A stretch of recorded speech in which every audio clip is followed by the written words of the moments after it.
Comissão de Segurança do Senado aprovou o projeto que acaba com a saidinha dos presos. E você vai ver também. Mulher de Daniel Alves depõe e confirma a versão que jogador estava bêbado quando cometeu violência sexual na Espanha. Ex-presidente do Chile, Sebastián Piñera, morreu hoje em um acidente de helicóptero no sul do país. Com a explosão de casos de dengue no Brasil, alguns medicamentos podem trazer consequências ainda mais graves à saúde. Pesquisa sobre hábitos culturais apontou o cenário cultural pós-pandemia bem esperançoso. Tudo isso e mais você confere a partir de agora no Jornal das 18h30.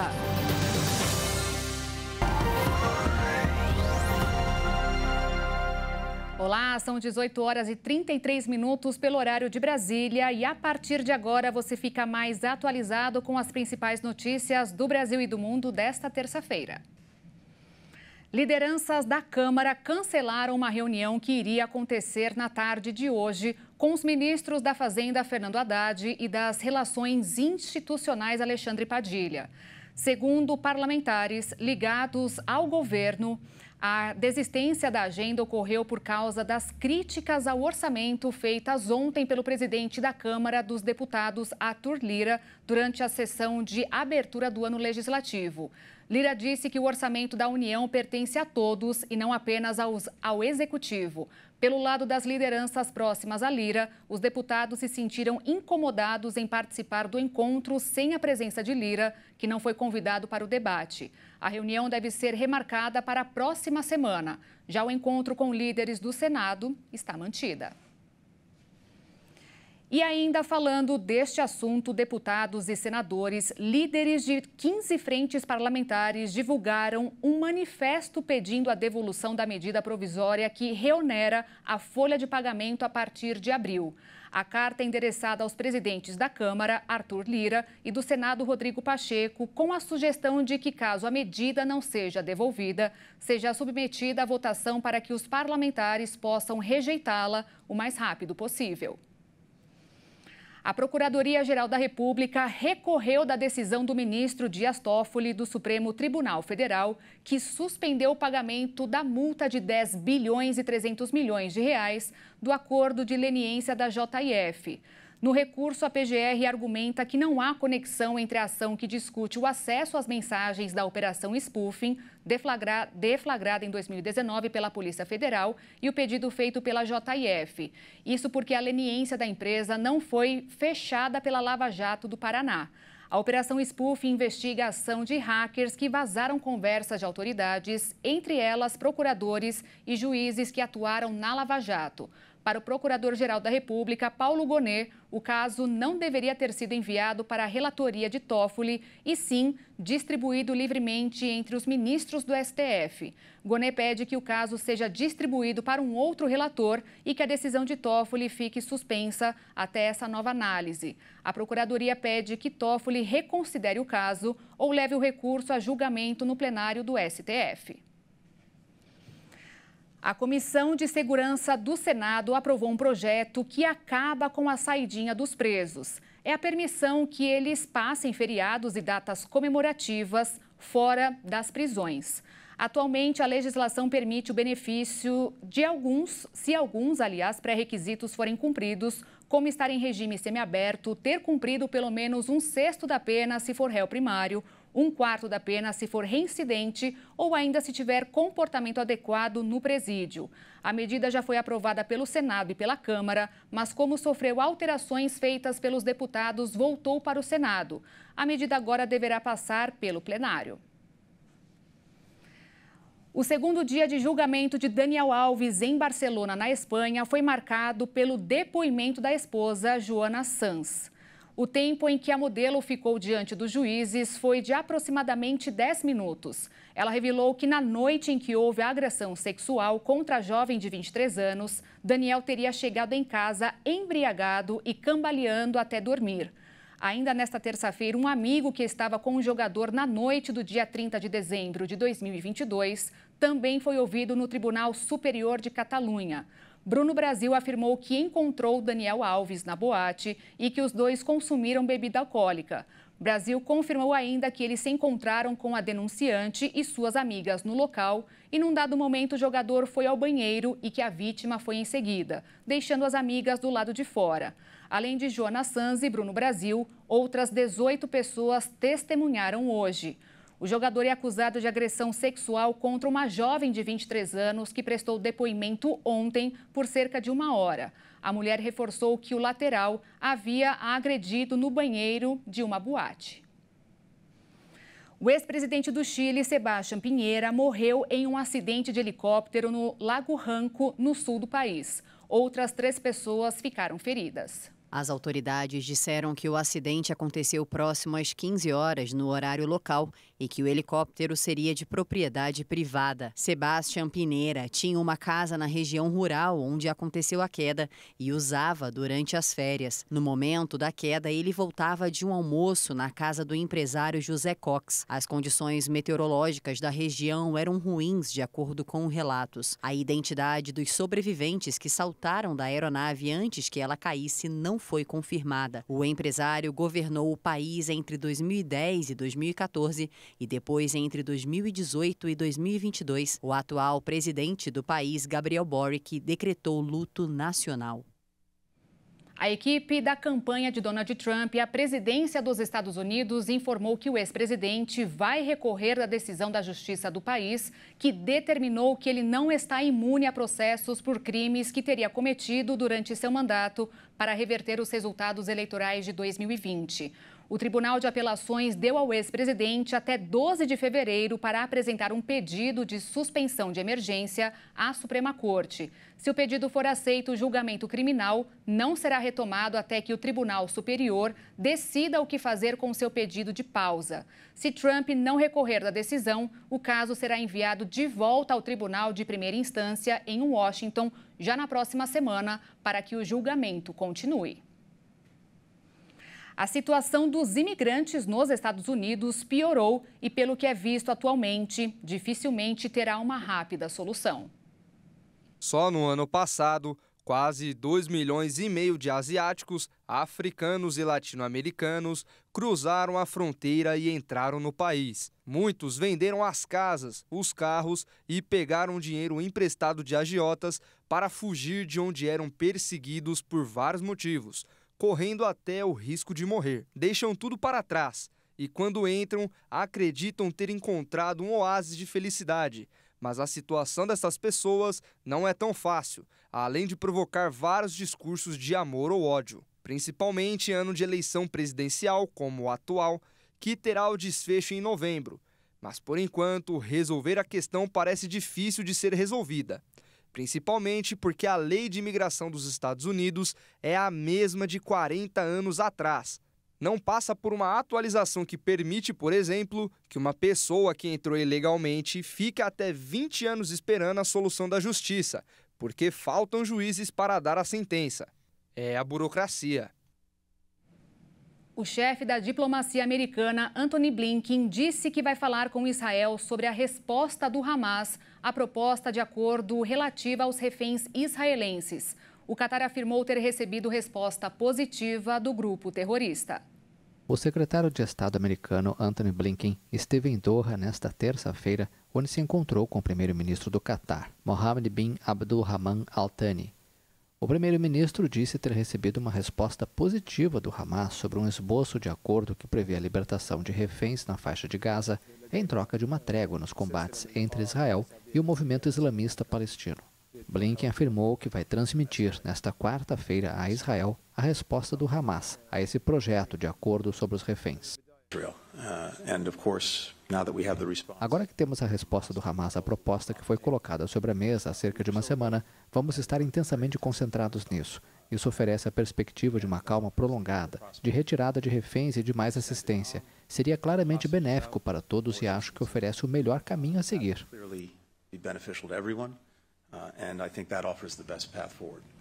E depois do intervalo, você vai ver, com explosão de casos de dengue no Brasil, alguns medicamentos podem trazer consequências ainda mais graves à saúde. E ainda, a pesquisa sobre hábitos culturais apontou o cenário cultural pós-pandemia bem esperançoso. Nós voltamos já já.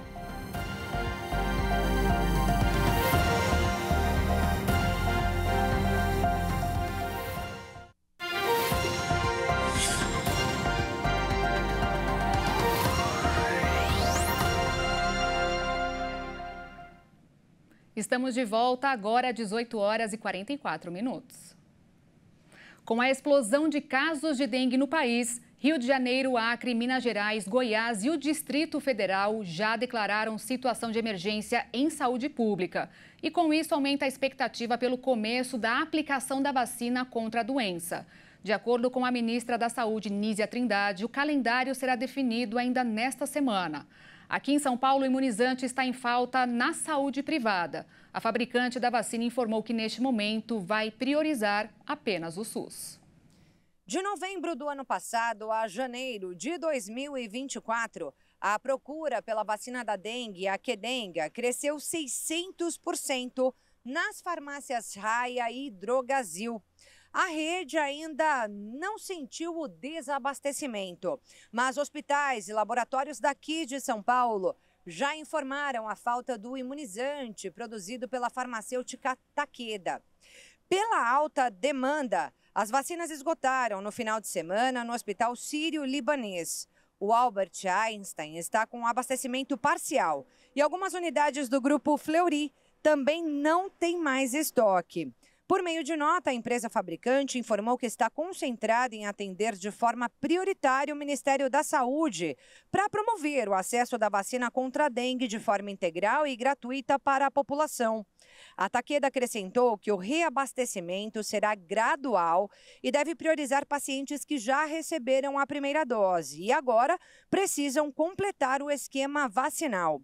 Serão entregues 6.600.000 doses neste ano.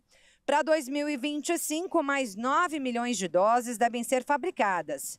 Nesta semana, a vacina Qdenga começa a ser distribuída ao Sistema Único de Saúde em 521 cidades consideradas endêmicas para a doença. Segundo o Ministério da Saúde, o Brasil já tem mais de 345 mil casos prováveis de dengue. E ainda sobre a dengue, é comum observar que no final de propagandas, certos medicamentos são contraindicados em caso de suspeita, certo? Então, na prática, fica a dúvida de qual remédio pode ou não tomar se tiver algum sintoma. Por isso, é bom ficar atento, pois a consequência de se automedicar pode ser ainda pior. O Brasil registrou 243.720 casos de dengue nas 4 primeiras semanas deste ano, o que representa uma alta de 273%, segundo os dados mais recentes divulgados pela Secretaria de Vigilância e Ambiente do Ministério da Saúde. A situação preocupa, já que o país vem de um 2023 com um recorde: 1.094 mortes em razão da doença, que se manifesta de 2 formas.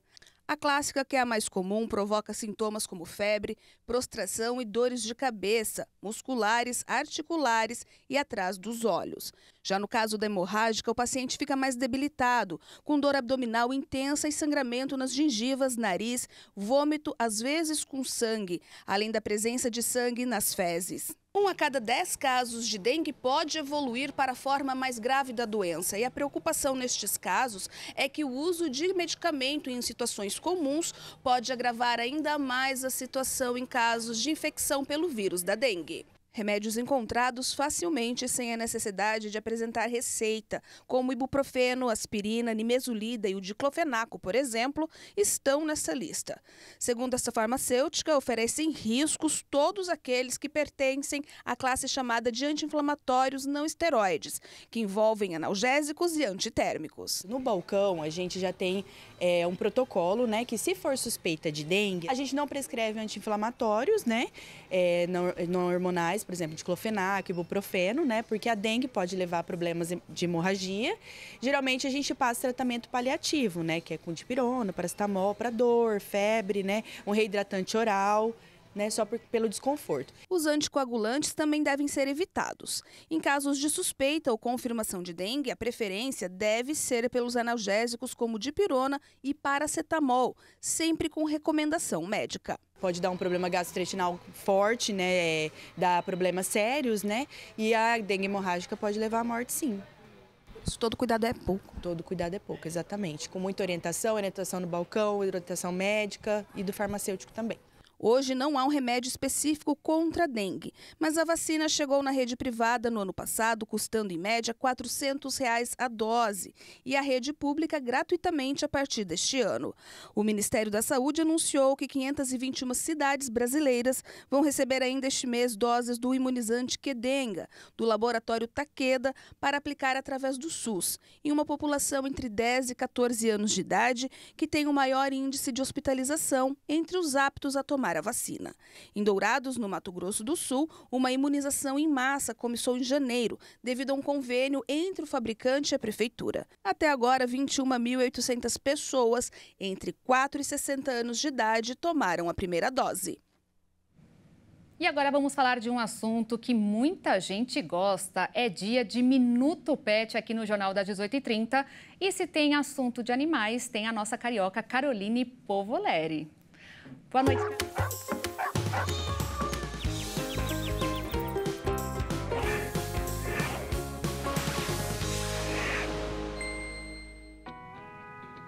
Boa noite, Carol. Quais as novidades que você trouxe para a gente nesta terça-feira? Boa noite, Bia, e boa noite a todos que nos acompanham aqui no Jornal das 18h30. Bia, que o número de animais de estimação vem aumentando a cada dia no país, todo mundo sabe, não é mesmo? Fato curioso é que ao longo dos últimos meses, as buscas por assuntos relacionados ao tema cachorro em todos os estados do país no Google Trends tiveram uma pontuação média de 83, enquanto o tema gato teve uma pontuação média de 43, em que 100 representa o pico de popularidade e 50 metade. Goiás é o estado onde os cachorros têm o maior percentual de buscas, seguido por Roraima e Minas Gerais. Já os felinos são mais buscados em Alagoas, Rio Grande do Sul, Paraíba e Santa Catarina, representando 39% das pesquisas em todos eles. O médico veterinário Juliano Oliveira está de volta aqui no Minuto Pet. Ele também é especialista em comportamento animal.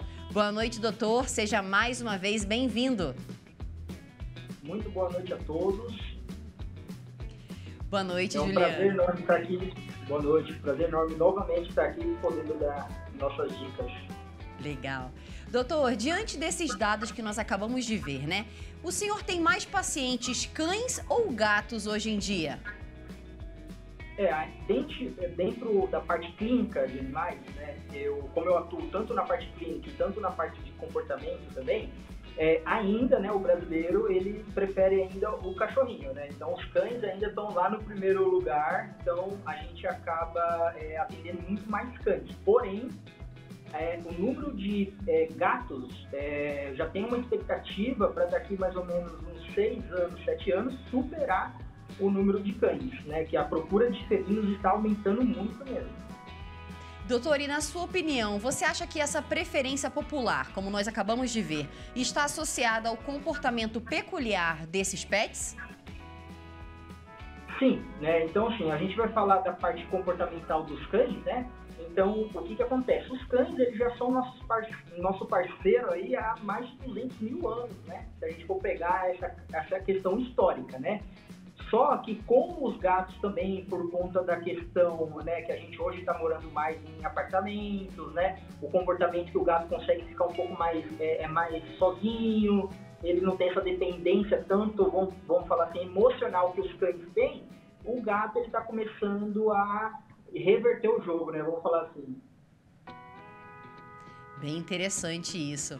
Bia, você tem alguma pergunta? Olha, eu queria saber então, doutor Juliano, muito obrigada pela sua presença mais uma vez. Eu gostaria de saber então a diferença entre fazer, assim, ensinar movimentos a cães e gatos, o que tem de mais diferente?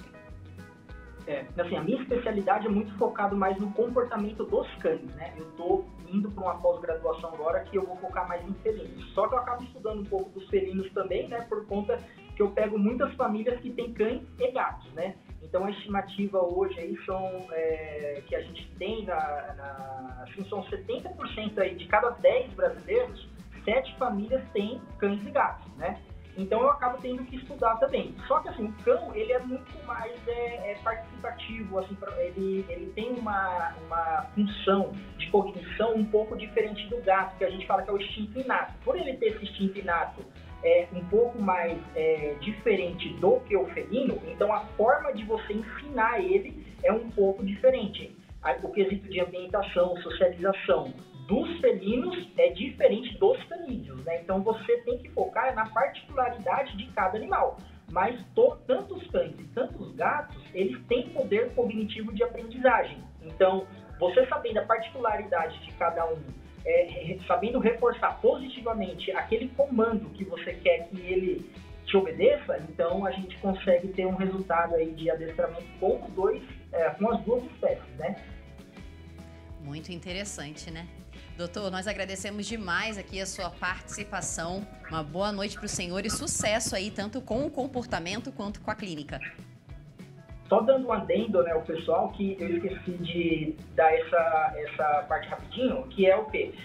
Tendo esse crescimento, né, da população de animais dentro das nossas casas, também cresce o número de problemas comportamentais, né? Então, a orientação sempre quando você for ter o seu animalzinho pet, sempre procurar um profissional habilitado para poder te orientar melhor.